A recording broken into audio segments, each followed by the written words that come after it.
Hey everybody, welcome to another episode of Business and Brews. I'm the host, founder, and CEO of Immediate, Matt Pierce, and I'm here today with founder and CEO of CerFlux, Dr. Karim Budhwani. I always like to ask people to get started, what's your elevator pitch? We're going to crush cancer. We're going to do it by matching treatments to tumors. How about that? Makes sense. Yeah. I love it.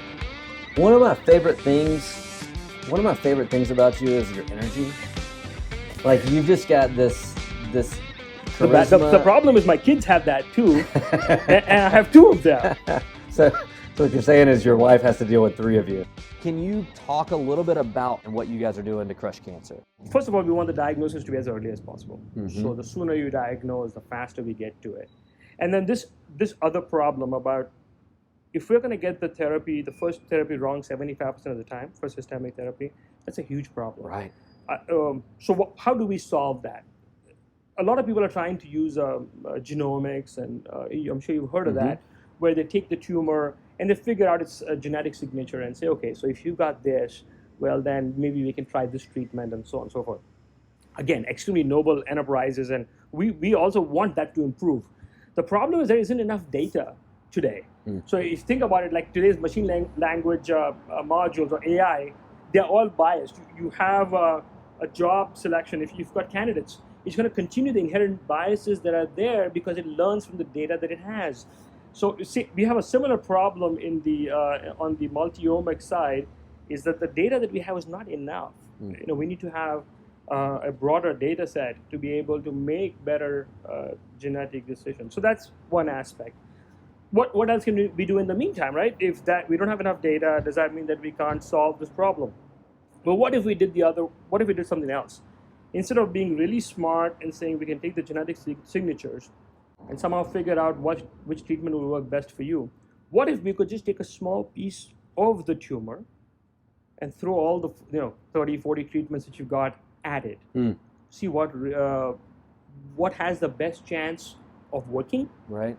More importantly, what's not going to work? Right. So if in the idealized conditions I'm throwing all this stuff at it and it's not working, it's less likely that it'll work in your body. Of course, the cancer has a way of humbling you. So yeah, it's possible. So first you want to eliminate stuff that's not going to work. Because why put somebody through chemotherapy or whatever when we know it's not going to work? Right. So that's one. And the second is, let's find out what will work and then rank them in terms of what probably work best to least. But don't just give them the most effective one first, because imagine the first one is going to have really, really bad side effects. I'm giving an example, right? And this is an 80-year-old person, doesn't have as much mobility or whatever. What if you could use a second one, which is almost as effective and has fewer side effects? Or if you were to be able to decide between, you're going to have, you're going to lose your hair, or you're going to have a different kind of side effect, which you could have a more informed, shared decision-making model on which the physicians and the patients and the clinical team actually can, and even the caregivers, can decide, okay, let's pick this treatment strategy and let's see how that goes. Diagnose it early, get it right the first time, and then make sure that there's enough options available for people for them to be able to make better informed decisions about their own healthcare.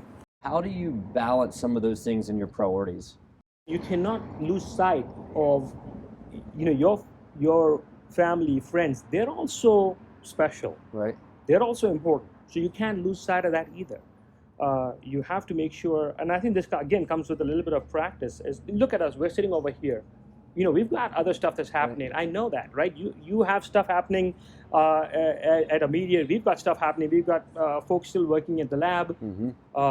So yeah, we know that. But I think with better management of our own time and of giving the people around you the most conducive environment for growth, I think that's what you want. You want to hire the best people and then actually let them loose, right?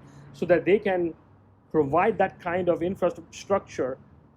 Otherwise, your company will never be larger than you, and that's like the worst place to be in. If I am always, that's not what you want, because remember, I'm the low bar, and so if the whole company is just where I am, man, we're all in trouble. So you want to be able to build the capacity around you. You want to first bring in the capacity, and then just want to just actively grow that capacity so that you can actually be in two places at the same time. In fact, you can be at many places at the same time, be as calm, Right. And composed in every situation, no matter how many fires are raging. Right. And I think that is something that comes with time.